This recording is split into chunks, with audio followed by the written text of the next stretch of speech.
عید کا دن تھا۔ ہر طرف خوشیاں تھیں اور بچوں کا شور و غل تھا۔ لیکن مدینہ کی گلیوں میں ایک ایسا بچہ بھی تھا جو اس سب سے دور ایک کونے میں بیٹھا رو رہا تھا۔ اس کے پاس نہ نئے کپڑے تھے، نہ سر پر باپ کا سایہ۔ پھر کچھ ایسا ہوا کہ قیامت تک کے یتیموں کو ان کا سہارا مل گیا۔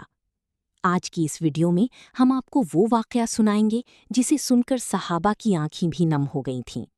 چلیے دیکھتے ہیں رحمت للعالمین صلی اللہ علیہ وسلم کی رحمت کا وہ حسین منظر۔ عید کی نماز کا وقت تھا۔ حضور اکرم صلی اللہ علیہ وسلم نماز کے لیے تشریف لے جا رہے تھے۔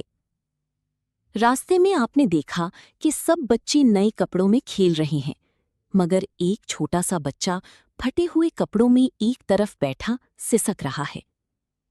آپ صلی اللہ علیہ وسلم اس کے پاس رک گئے۔ آپ نے انتہائی شفقت سے اس بچے کے سر پر ہاتھ رکھا اور پوچھا، بیٹا تم کیوں رو رہے ہو؟ آج تو عید کا دن ہے۔ بچے نے سر اٹھا کر دیکھا۔ وہ نہیں جانتا تھا کہ یہ وقت کے نبی ہے۔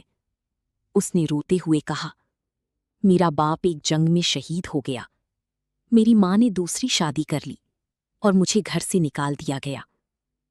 یہ سن کر رسول اللہ صلی اللہ علیہ وسلم کی مبارک آنکھوں میں آنسو آ گئے۔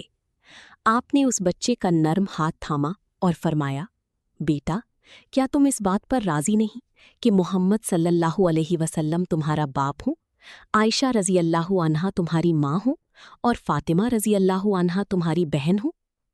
آپ صلی اللہ علیہ وسلم اس بچے کو اپنے گھر لے آئے۔